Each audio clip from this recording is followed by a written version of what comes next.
Welcome back to the Sweat Elite podcast. It's Matt and Luke back with another episode. And this week we'll be diving into the topics of motivation and mental toughness. What specifically helps with motivation in running, what mental toughness actually is, and how to develop the skills to improve it.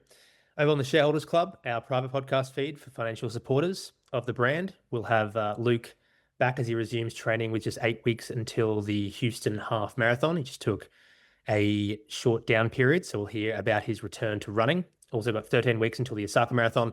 We'll both also be sharing our 5 favorite half marathon specific workouts that we've found most enjoyable and effective over the years that we've been training for half marathon and marathon. If you'd like to join us, the link is in the show notes. Before we dive into today's topic of motivation and mental toughness, I wanted to highlight some of the interesting responses from the last episode, in which we debated the greatest male distance runner of all time. And we both concluded, in our opinions, to be Kenenisa Bekele rather than Eliud Kipchoge. Luke, when you shared the podcast on your Instagram story, you put up a little poll asking your followers the same question, without giving them the opportunity to, or at least they could have if they wanted to, but, they didn't do any research. They just sort of looked at the poll and then answered. What were the responses? Because when I submitted my response of Bekele, Kipchoge was way in front. Yeah. It was as expected. If people are on Instagram replying to an Instagram poll, they're probably going to vote for an Instagram runner, which is what Kipchoge is, right? Yeah. He's obviously fantastic, and obviously he's in the conversation, but it's kind of like what we talked about before. He's got that recency bias going for him, and I get it, So it was overwhelming, Kipchoge, and then Bekele, and very, very, very few people said Haile Gebrselassie. Haile Gebrselassie. Jesus Christ, sorry. My mind's gone. It's a long day. But yeah, very few people said him, which is kind of what I expected. I expected it to go that way. But then there was other, and some people did say others, and I think we'll get into this because I think some people said others on like the podcast, YouTube and stuff like that, right? Yeah. So Matt Persick, I'll call him out for a second. He had an interesting one. He said Kipruto, who just won New York, and we were just talking about how he's won New York and Tokyo and Chicago, et cetera, et cetera. And so, I didn't want to push back. I asked him, I was like, the reason I'm saying this out loud is because I think a lot of people get confused, right? And I think that's kind of where Matt is when people say stuff like Kipruto. And I was like, okay, well, why Kipruto? And he mentioned that, winning all the majors, he can do it on a hilly major, he can do it on a flat major. He's a beast, right? And there's no argument there. But then I pushed back a bit and I was like, okay, well, what about this? He has 0 Olympic gold medals. He has 0 world records. And he has never really done anything that impressive, at least GOAT level impressive. I don't want people to say, oh, he runs this 10K, that's impressive. Of course, I mean GOAT level impressive, right? He's never really done anything GOAT level impressive in any other distance other than the marathon. So that's not just one thing, that's a lot of things, a lot of factors. And without even one of those things, let alone all those things, it's hard for me to say you're the GOAT distance runner. If you want to say he's up there arguably as the GOAT marathon runner, yeah, I could hear that. He'd probably have to do a little bit more, but he's definitely in the conversation.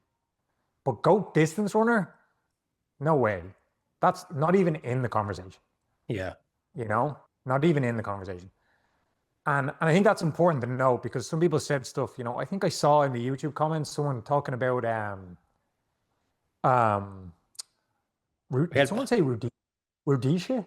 Rudisha was in there. Hicham El Garouge was in there also. There was so Pavo Numi was mentioned a few times, and he actually is legitimately worth putting forward. So 5 Olympic gold medals. So Pavo Numi, many people listening to this probably would know, many people wouldn't know. He was a runner, around in the 1920s. So he competed at the 1920, 1924, and 1928 Olympics. He won 5 individual gold medals, and he was the first runner to hold simultaneous world records in the mile, 5K, and 10K and that's never been repeated.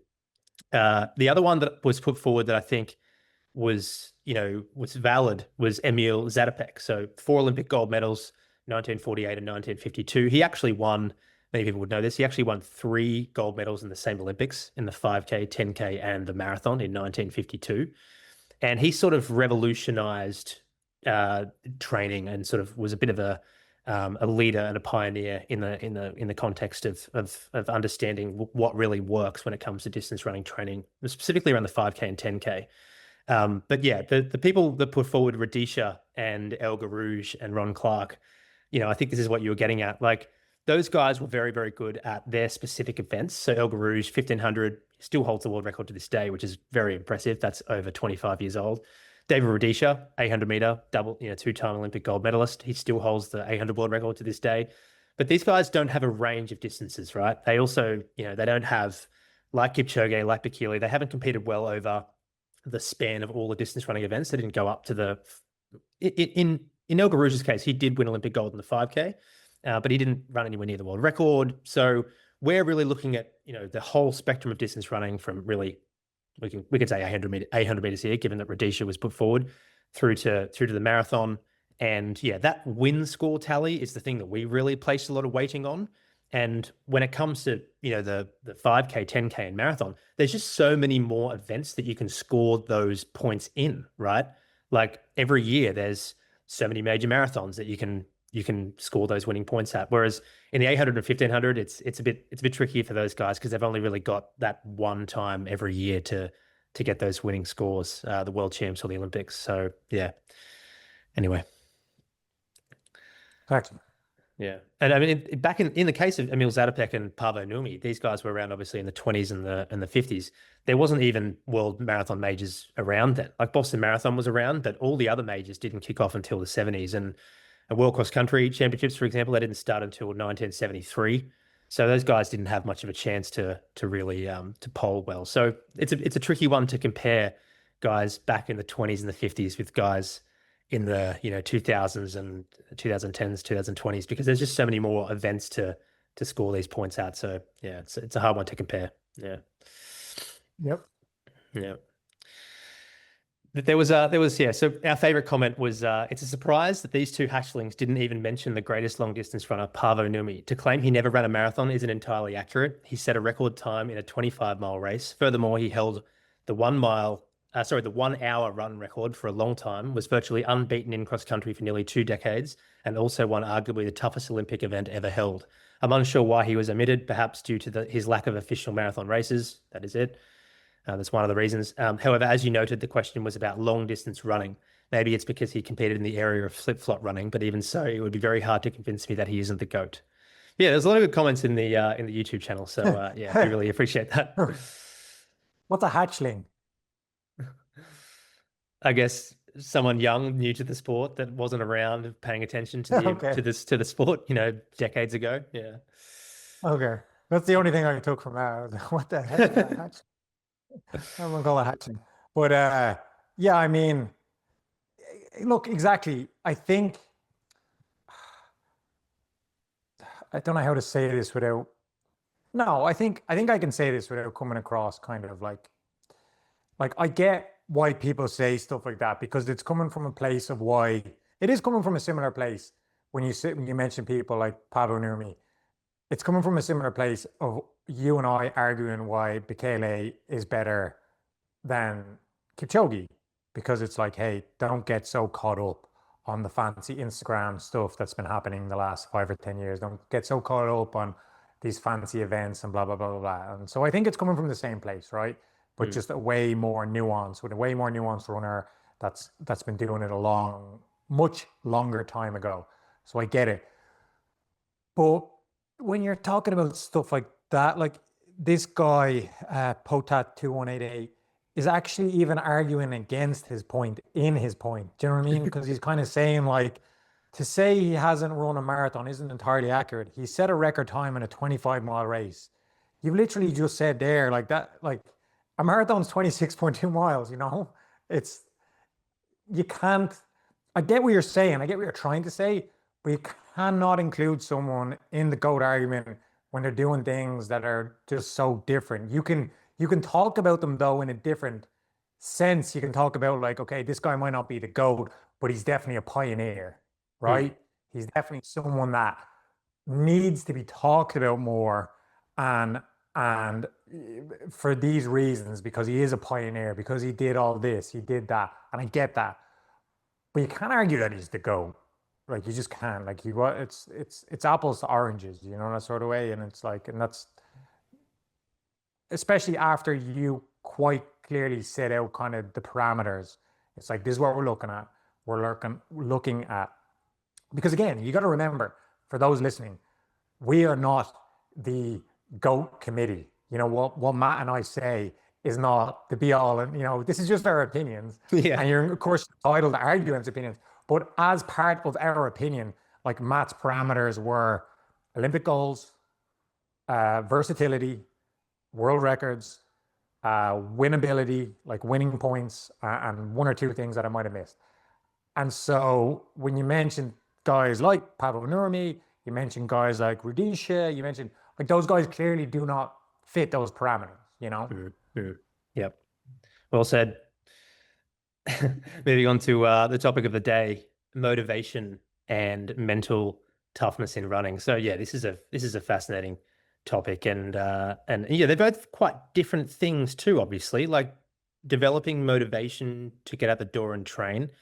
Oftentimes some of the skills or some of the things that you can do in order to find motivation can almost be the opposite of what would be good to help develop mental toughness. So to provide an example there, what might help with motivation is to, use music or use a podcast or run with a friend or run with a group in training. Like that's one of them. Those three things there are huge when it comes to developing motivation to get out the door and train harder. Whereas you could argue that developing mental toughness would be doing the opposite, right? It's actually doing some runs where you're not listening to music. I know you're a big advocate of that. You do most of your runs with no stimulus, which I think is especially in the heat. I find really impressive, and often doing long runs alone is a way to develop mental toughness because you don't have anyone there supporting you, and also it's also good practice because when you get into a marathon, it's highly likely, or there's a pretty decent possibility that you'll be, or any distance running event for that matter, that you might find yourself alone in the race, and I think it's important to be ready for that. But Luke, what are your main tips for finding motivation in running? Yeah, yeah. It's good. And I do like the way you set that up because they're related, but they're similar, right?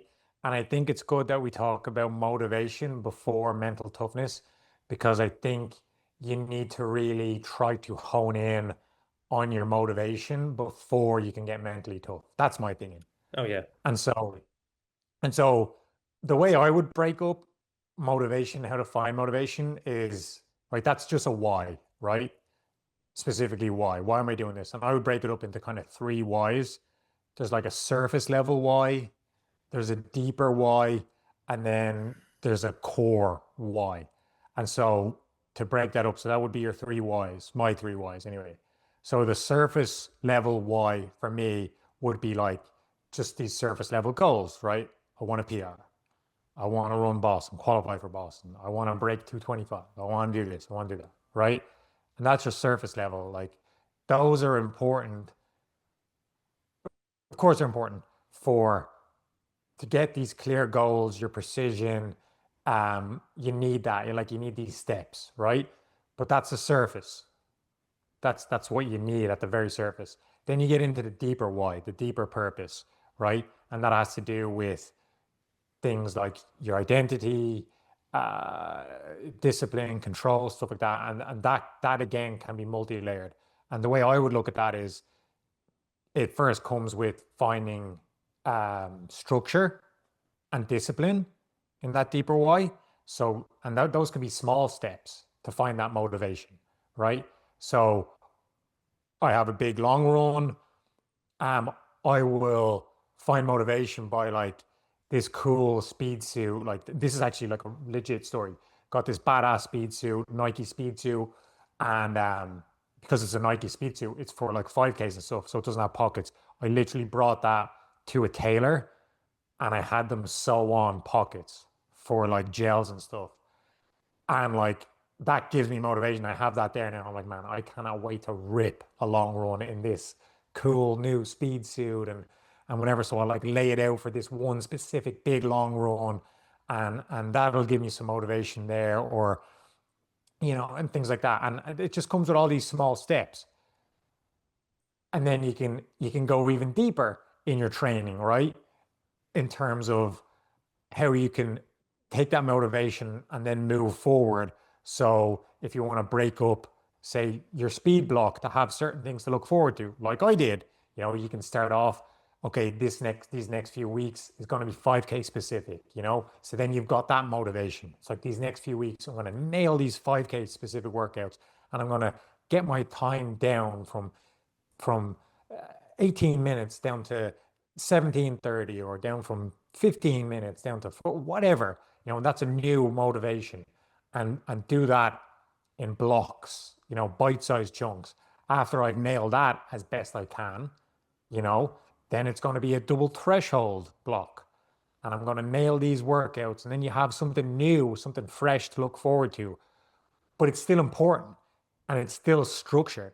So it's not like, oh, I'm doing this and then I'm doing that and then I'm doing that over here. You still have structure, but you're still getting something new, something fresh, and you're doing it, making sure it's backed and supporting the main goal, which for me would be the marathon. You know what I mean? It's like, okay, I'm going to nail this, then I'm going to nail that, then I'm going to nail this.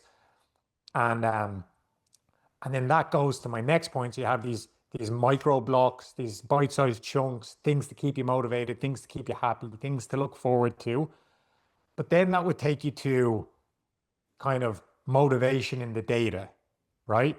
And this is all still under the branch of this deeper why. And what I mean by that is you can use what I just said, right? You can use these bite-sized blocks, and you can use them as parameters and ways to track your progress and this, that, and the other. But you need to be very careful about keeping motivated by the work, but not becoming a slave to it to the point where it kills the motivation. Perfect example is you and I, when we did this 5K block last year, in the hopes of getting a fast marathon thereafter, you did great. And this is the perfect example because of the way you and I'm really proud of how both of us handled it. Because we got motivated. We were like, yeah, the marathon's so far away. How can I keep this motivation? This 5K block. We were doing these 5K workouts. We were ripping. We were feeling fast, get this new speed, all this good stuff, a new stimulus. But then you get a minor injury, which doesn't explode and destroy the work you've done, but it puts you out of the race. So, of course, a setback. And then I get sick for the 5K race, and I don't run as well as I should. So, but what did you do and what did I do? You were like, you know what? The work is done. I'm happy. All I need to do is stay off the spikes and then take it easy. And then I'm back in marathon training and I'm a new man and I'm going to take this speed in and I'm going to smash sub 220. And that's exactly what you did. And same with me. Didn't nail the 5K like I wanted, but I was like, you know what? I got sick. This happened. That's fine. I'm going to take this training and take it into my marathon block and I'm going to nail it, which I did until, I got the heat exhaustion thing, but that had nothing to do with motivation. That's just living in Houston. But you see, it's like you keep an eye on the data, you help it, but you don't become a slave to it. Like we could have easily been like, what the hell? I never put this fancy fast time on the boards. That's it. Because that will kill motivation. You need to keep these things small and bite-sized, but then also big picture them. What's the big picture? What can I do here? And then, and that'll help you kind of take all this and be able to like reframe things. And that'll be maybe like the last part in there. I did mention something about like how I like to keep motivated in this deeper why, this discipline, this purpose, with like incorporating like what I would call sexy workouts every now and again. You do the bread and butter stuff, but it's good to have these sexy workouts every now and again, like these big like oh my God, I'm going blank. 4x5K in a long run, where you're getting progressively faster, or 2x10K, or these really big, meaty, 10-mile tempo at marathon, getting into sub-marathon pace, where you're setting up tables. And it's good to have these things every now and again also, Mm. to keep motivated, to have little bite-sized things that you can look forward to, and then still big picture in it, right? And that would be the last part of it, big picture in all of it, where you reframe both good and bad days. Like, so instead of saying, man, this run sucks, it's just this didn't go to plan, but I know I'm someone that can adapt and show up and do it again. And the same thing, like, oh, the five, like I said with the Chicago thing, the 5K didn't go to plan, but look what did go to plan. I ripped all these fantastic workouts, and I just ran a workout now that's marathon pace, and that feels so easy because of how hard I was ripping all the 5K stuff, And that would be probably the last thing, you just gotta be able to big picture that stuff, and keep it all under perspective. And I Mm. know that's a lot that I've said there, but it's like that's kind of how I would do it. And it's just, these kind of whys and these kind of different motivations to kind of keep you going. No, very well said. What do you think about sort of keeping data and tracking data, and how does that impact your motivation?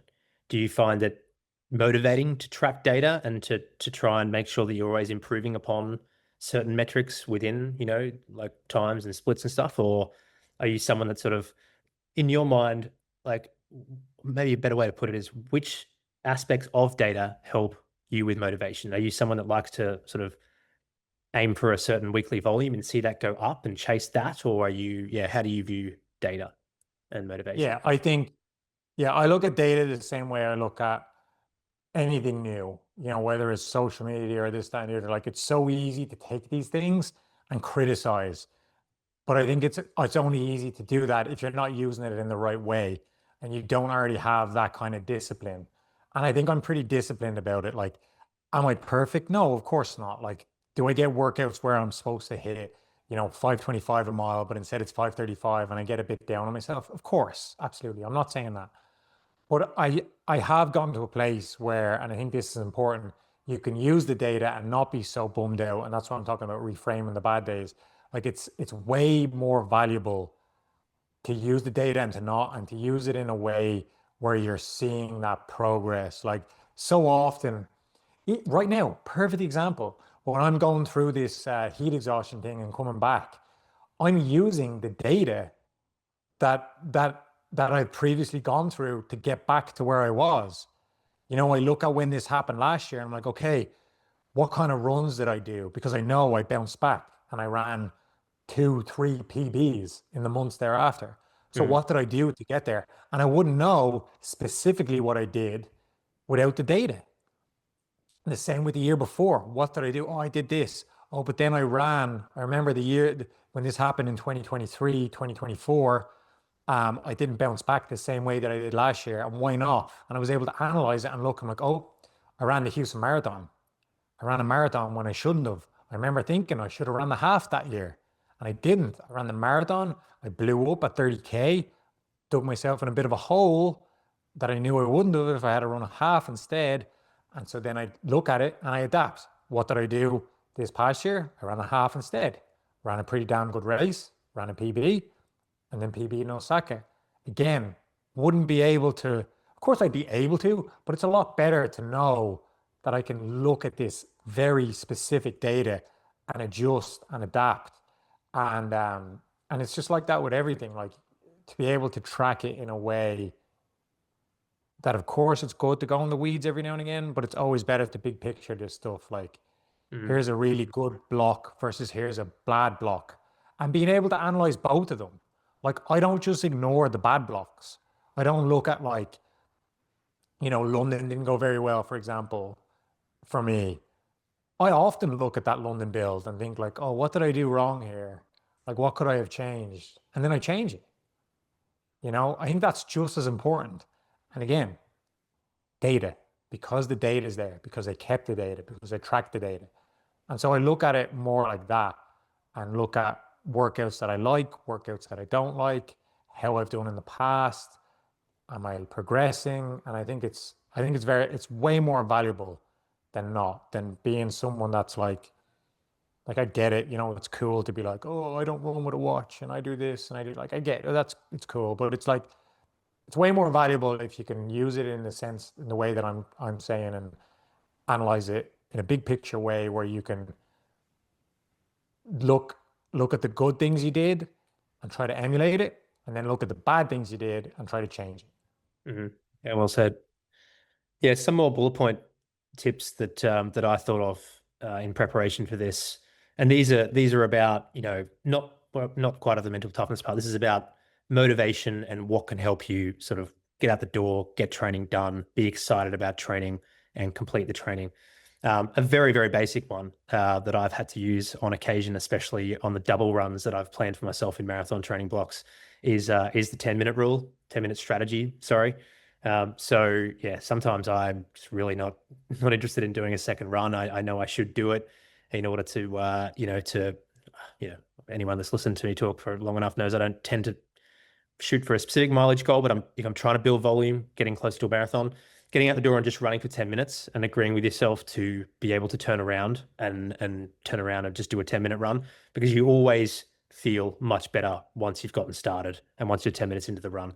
I've never once, I've probably said to myself, I don't know, 25 to 30 times that I'm going to just go out for a 10-minute run and just run for 10 minutes because I'm just really not feeling it right now. And zero of those times have I actually done a 10-minute run.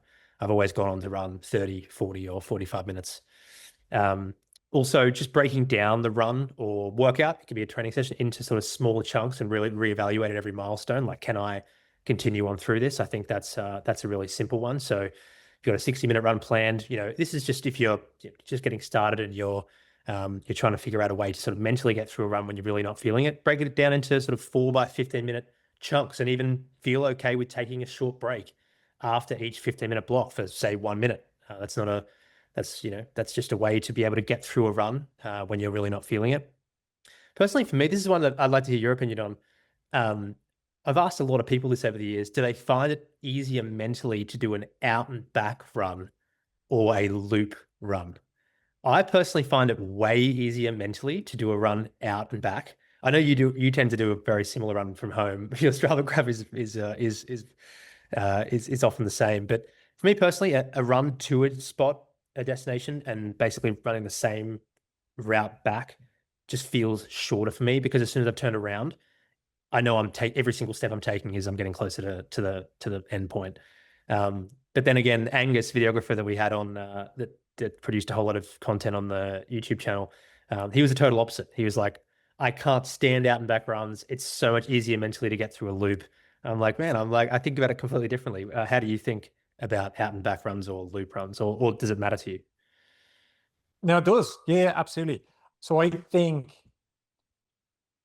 I look at it differently depending. So if it's like an easy run, so I do all my easy runs basically on an out and back, right? There's a loop in there, but it's like I run out to the loop, do a loop, and then come back.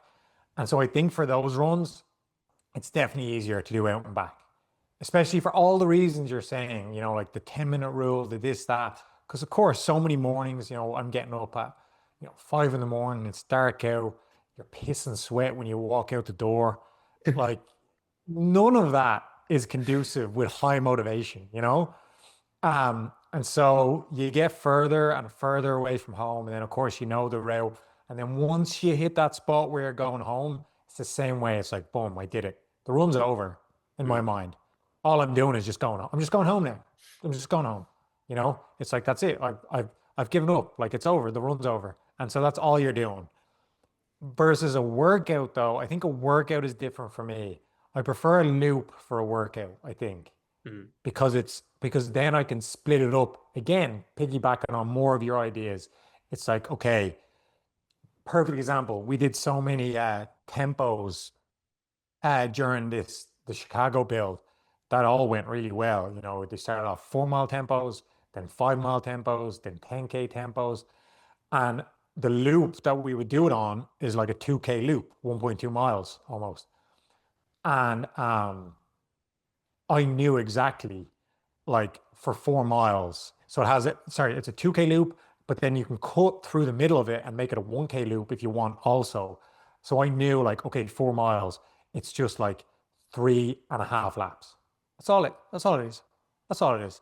And then I would, as we were on the run, I swear to God, I wouldn't even look at, okay, that's mile one, that's mile two.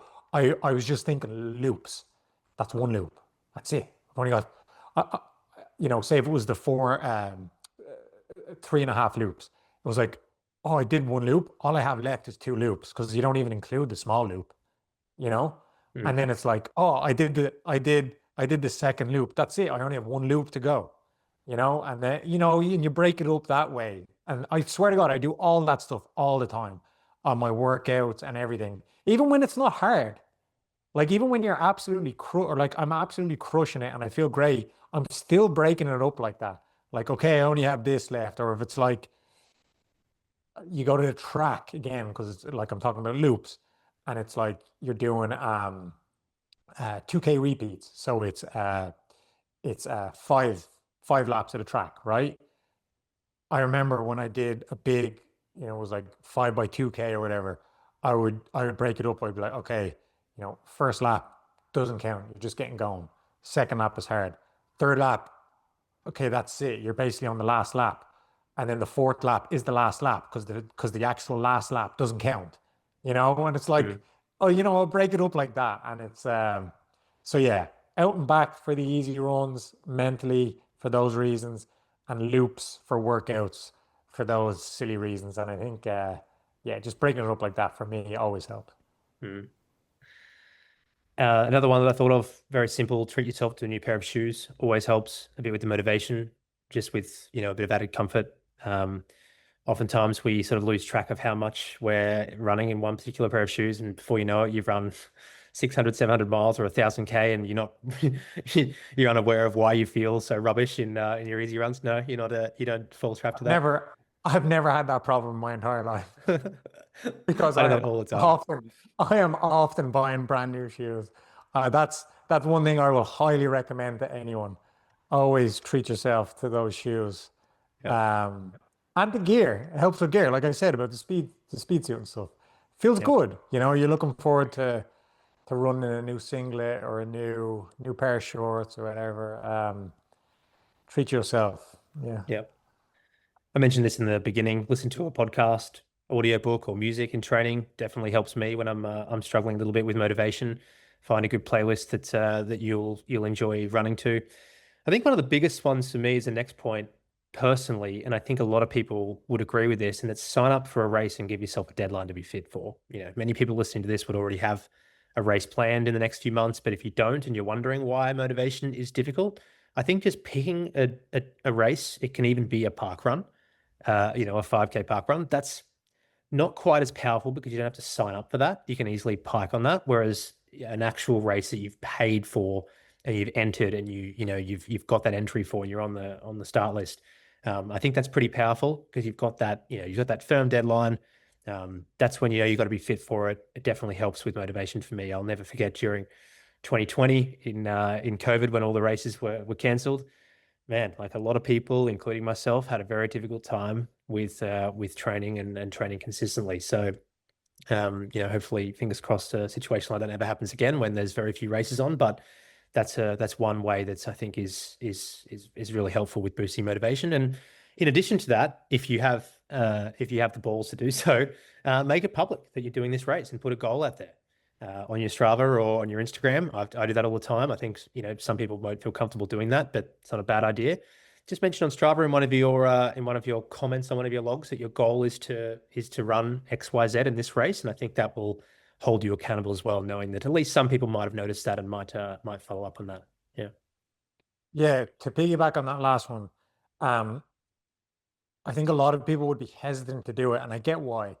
And but I would back you up, Matt, in saying that is helpful. And to anyone that's hesitant for the obvious reasons, right? The obvious reasons are like, oh man, I put a time out there, I say I'm going to BQ and then I didn't BQ and then I feel kind of silly or I feel no one gives a shit, Mm. you know?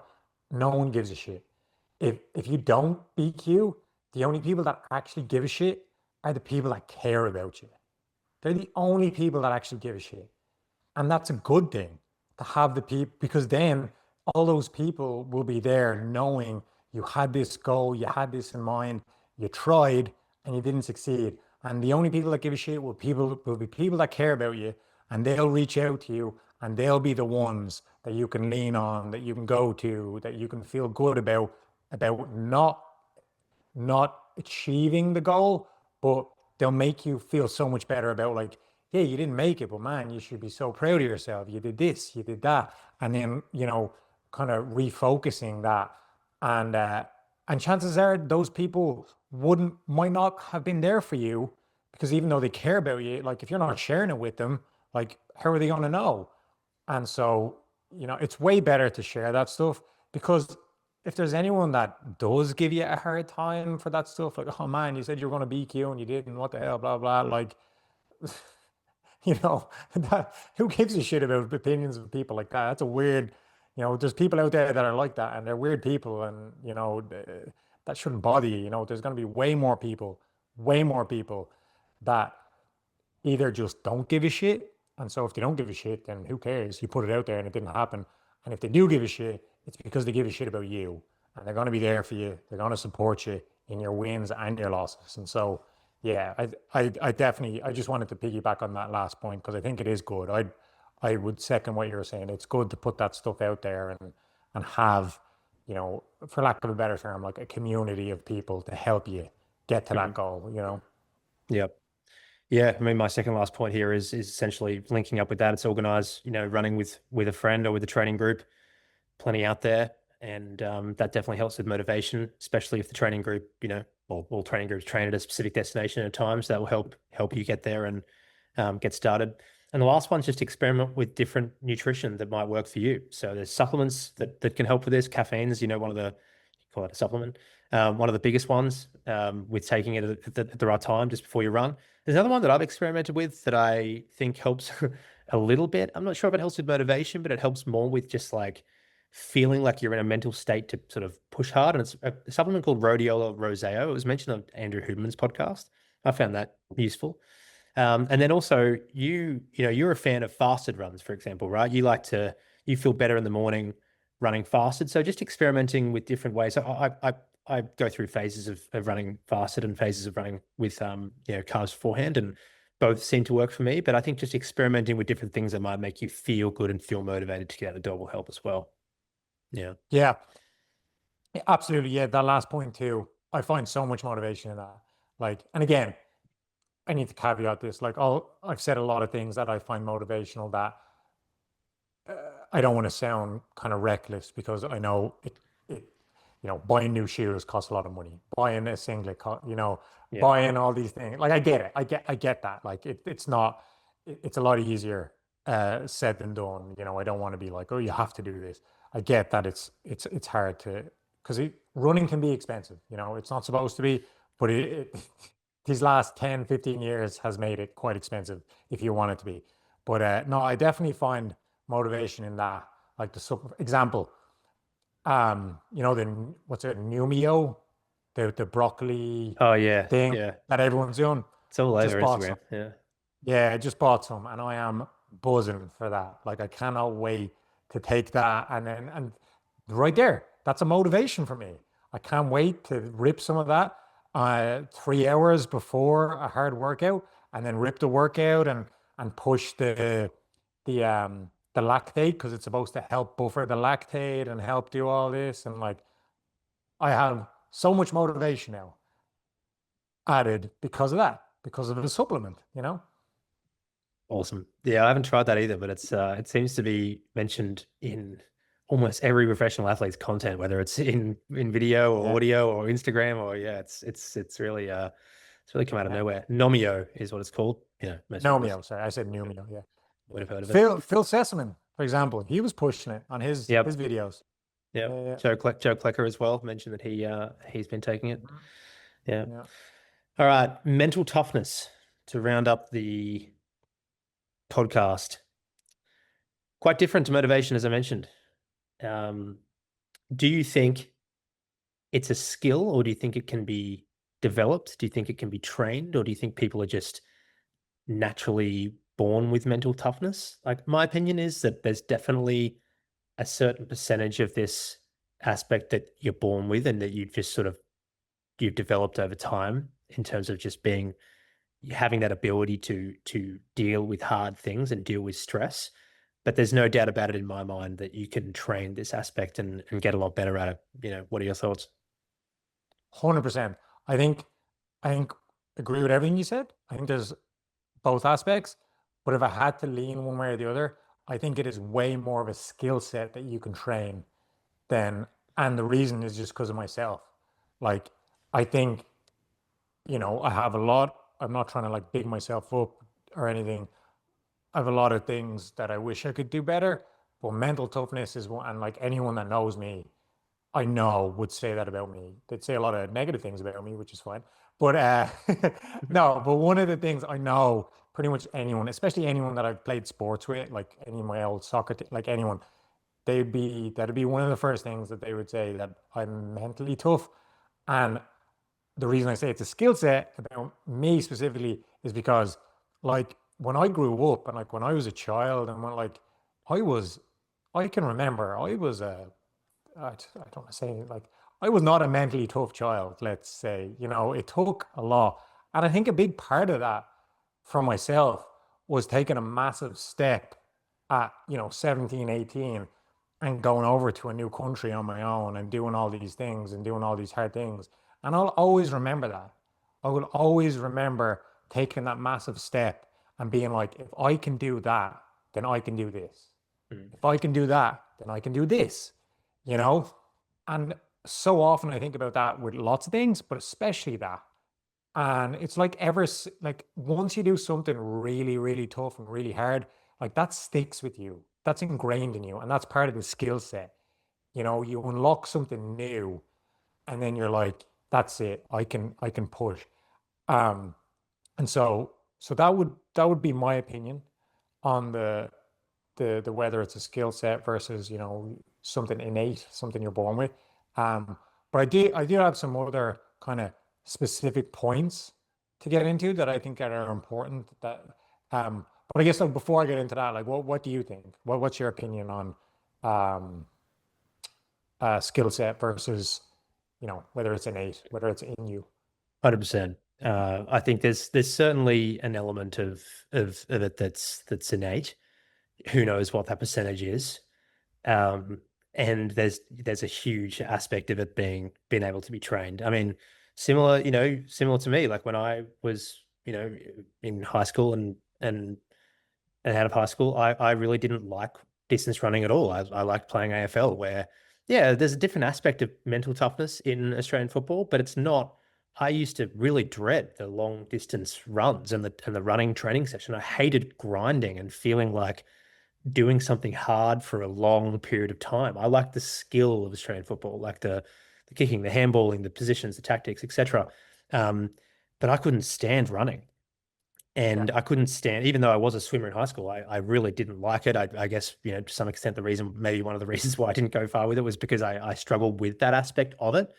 But over time, over a very long period of time, I've actually learned to quite enjoy, in a weird way, the grind of the marathon and the distance running events and working really hard and finding reward in that. So I can just use my, I don't like to, don't want to talk about myself any longer, but like I can use myself as an example of thinking, yeah, this is definitely something that can be trained. And I'm sure many people listening probably can relate to that in thinking that, prior to them taking up running, they probably, who knows, many people listening probably didn't like distance running and have found it very difficult to embrace being uncomfortable for a long period of time physically. Whereas now, many of those people listening probably have completed marathons. And if you've completed a marathon and run to your maximum, effort, that's a really, really hard thing to do. It's a very, very hard thing to do. If you, even if you train perfectly and your build up is immaculate and you nailed every workout, if you hit a marathon as hard as you can, or any distance running event, really from 800 meters upwards, but especially the marathon, you're in a world of discomfort and pain for a good 30 plus minutes. And that's mental toughness. That's really difficult to deal with. So there's no doubt that it's something that you can develop over time. And yeah, I'm keen to hear more of your points around maybe how you can develop some of those skills. Yeah. 100%. Yeah. And couldn't agree more with like literally everything you said. Spot on. And that would be more the big picture view, but more specifically to what we're talking about, because this is a running podcast, how it pertains. I kind of broke this up into a few points. So one of the main points for me and how to train it would be like what I would call um, focus under fatigue, right? So it's you do these sessions that produce these predictable discomfort that trains and it trains your response to it, right? So like that's easy, thresholds where you're actually pushing the last rep a bit harder, you know, doing a long run where at the end of it you push to half marathon pace and you dig in deep at the end. Progressive runs in general, you're progressively getting faster, so therefore it's progressively getting harder. um, Last 5K, you're pushing for a strong finish, all these things where you're manipulating your body into a way to thinking like hard, hard, hard, but push, push, push, right? And then your brain learns and it adapts. I've been here before, I can handle this. So you're at the last 5K of a race and man, I've been here a million times. I've done this before, so I can do it now. And that's that easy. Focus under fatigue. You're fatigued, but you keep it. Another example would be, sorry, not another example, another point, separate point from focus under fatigue. The next point would be what I would call emotional control. And man, I've talked about this so many times. It's talking about peaks and valleys, highs and lows, right?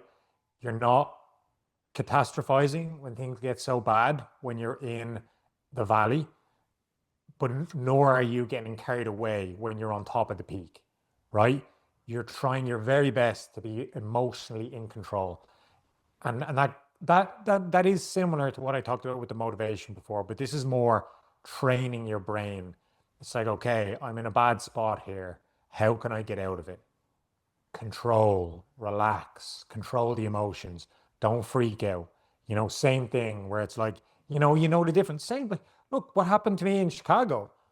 I probably should have dropped out at 10K, but it's because I'm pretty good at that emotional control. I'm like, no, you can get out of this, get out of this hole. Almost to the point where I was gaslighting myself too hard, where it was like, I needed to be like, no, this is not one of those times. Your body's actually in a bad spot, but I'm just so used to having that emotional control where it's like, just relax, don't freak out. This is a valley. You can, down the road is a peak. You're going to be fine, but of course it happens in good races too. Like my PB in Osaka, I remember there's like one hill. It's like a little bridge, do you know what I'm talking about? I can't remember where. It's quite late. Yeah, it's like 30K, maybe 18, 19 miles. I think it's like closer to like mile 20. Yeah. It's fucking steep, man. Like, and I was like, the whole race, I'm like, man, this is so flat. This is awesome. This is awesome. And then you're getting to the last 10K, and it's getting quite hard. And then there's this big bridge. And I was like, my pace, I was with a group and the group just dropped me right then and there. And I was like, for a moment, I was like, oh shit. But then I was like, nope, control, emotional control, relax. You will catch them. Stay in control. And sure enough, I caught all of them but one. Just one lad ran away from me out of that group of like 5 or 6. And I caught all of them and I PB'd, So it's stuff like that. Not catastrophizing when things go bad, not getting carried away when things go good. Another one for teaching mental toughness, specifically to running, would be your pacing discipline, which again, I'm not perfect at, but I do try and work on. This would probably be something I need to work on the most. So it's what I would say, like mental toughness is not like, so often people want to look at a Prefontaine, right? And use that like, you go out and you go and you run hard and your lungs need to be bleeding and it's like, that is not tough. Someone like and this is what I talked about before when I talked about that young Irish girl and Conor Mance, and it's like, do not get carried away by looking at freaks and what they do and thinking that's mental toughness. That's not mental toughness. That's them that has an insane genetic ability that you and I don't have. What's more mentally tough, instead of saying I'm going to go out hard and hang on, is the opposite. It's staying patient when every part of you wants to surge early. That takes a lot more mental toughness, a lot more. And when you're running the first half of a marathon, and your pace should be around 5:25 per mile, but you've clicked off a few 5:15s by mistake because you're in a pack. It takes a lot more mental strength to be like, whoa, dial it back, just save this. Mhm. And the more you do it, the better you are at it. Again, a trained skill. That takes so much more mental toughness to be like, no, I'm not getting carried away with this. It's one of those, I put down here in my notes that it's one of the most trainable mental skills, I think. And you can do it in training. You don't have to always do it in races. You can train that in your training, which again, I need to be better at, and I want to keep getting better at. That's something that I strive to keep working on. That kind of mental toughness, because it's the opposite. I can run my body into the ground better than anyone. Like, I'm mentally tough like that, no problem. This is another part of mental toughness that I know I need to work on and be better. And it's hard, you know, Mm. but it is trainable. And if you can train it, you can be such a better runner. Um, I said a few other things that, kind of I've already talked about before, being able to return from setbacks. But I think the last thing that I'd say before to get to your points, because I don't want to, belabor too many points, would be all of the things that we've talked about, these plans, these mini blocks, these this. The last part that I think is really important for mental toughness is commitment to your plans when your motivation drops, right? That's when you can kind of go full circle with it. Oh yeah. So the hardest part of the marathon is not the race. Everyone knows that. That's done more than, 2 or 3 marathons. It's the 120 plus runs before the race, the accumulation. That's the hardest part, right? Because anyone can be tough for one day. Anyone can. It's it's about stringing together all these days, back to back to back, when sleep is bad, when the weather sucks, when motivation is low, when your life gets a bit chaotic, when your last workout didn't go so well. It's about showing up again and again and again and stringing it all together, keeping the big picture, staying positive when you need to, and putting all those days together and knowing and trusting in yourself and having that mental fortitude to be like, no, I'm committed here. This didn't go well. Okay, I can fix it. That didn't go well. Okay, I can fix it. I think, yeah, that would be the last point on it. That's something that, again, you can teach yourself by continuing to show up day after day, week after week, run after run. Mm. Well said. Yeah, to round off, I've got a couple more points to add to that. I tell you what, one person that's really good to listen to. There's a lot of good people out there to listen to on mental toughness, but one of the best ones is Alex Hutchinson, who wrote the book Endure. Yeah, I listened to a few podcasts in preparation for this, and I guess I'll start with some of his quotes because they sort of set the stage.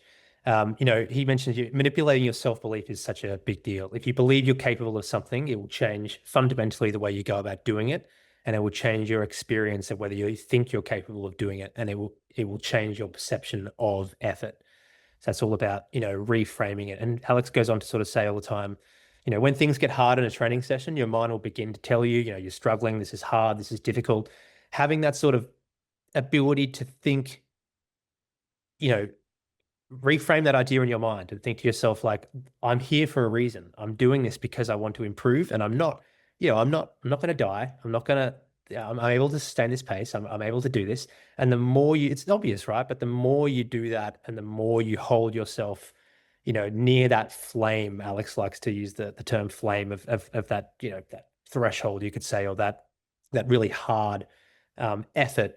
The more you do that, the more you realize, I can hold it there, and I'm not going to die, so I can hold it there for a little bit longer next time, a little bit longer next time, and it's just about continuously, training that ability to push hard in training. And it's very simple, but I think something obvious that I mentioned at the very beginning of my notes here is, mental toughness doesn't come from listening to any content or reading any content. It's all about the doing. You don't get mentally tough in any aspect by doing anything other than actually doing in training. So it's just really important to know that, even though it may seem pretty obvious.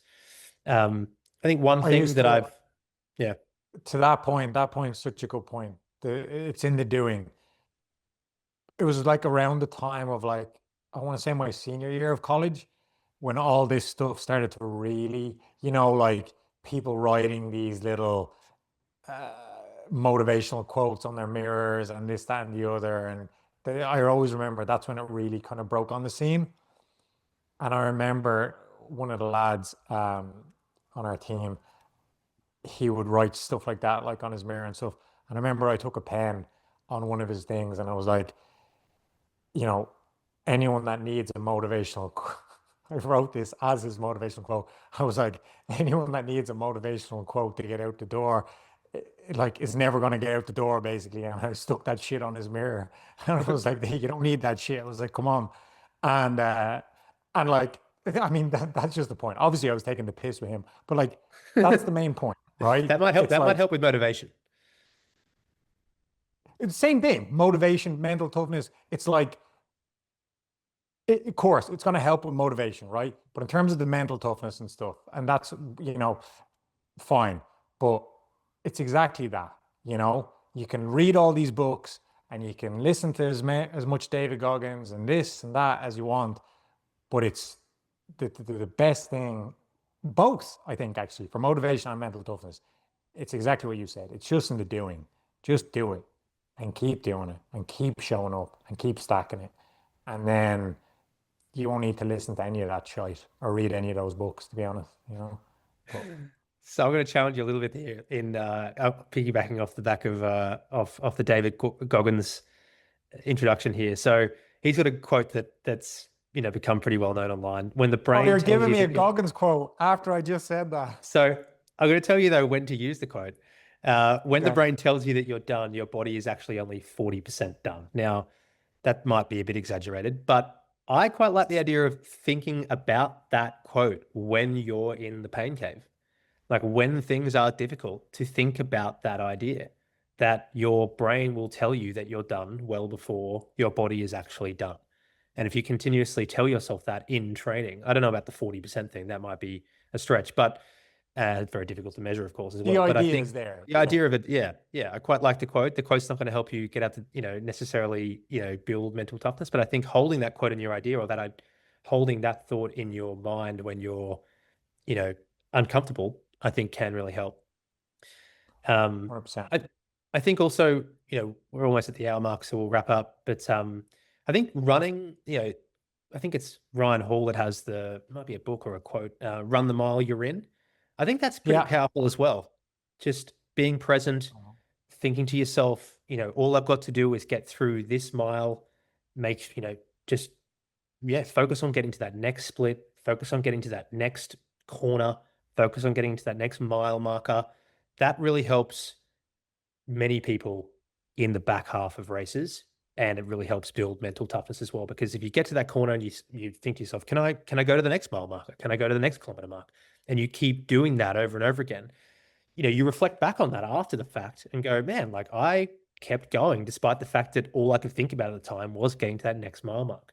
And I think little thoughts like that, like manipulating your thoughts and little strategies around, ways you can think within training sessions and races like that, I think are really helpful. And yeah, to finish off, I sort of started off with the whole point of how motivation and uh, mental toughness can often be almost the opposite in terms of skills. Learning to run alone without stimulus, I think is a great thing too. Because correct me if I'm wrong, you very rarely listen to podcasts and music, right? When you're training. Yeah. I'll listen to music, on like easy runs that I'm on my own with. Um, and that's just because I just like listen to music. It's not because I need to or anything. A lot of times I won't. So sometimes I'll do it, but I never listen to any music for any workouts. Like, yeah, never. Any long runs on my own, any like, even if it's an easy long run, I still include that as a workout and I won't listen to any music. Mm. Yeah. Because it's like, in my mind, it's like, you don't get to listen to the music in the race. So why would you do it now? You know? Yep. Yep. All right, that's rounding up the podcast for the week. Thanks everyone for listening in. Looking forward to hearing more about Luke's return back to running. And I've read over your 5 half marathon specific workouts. Looking forward to sharing them over on the Shareholders Club.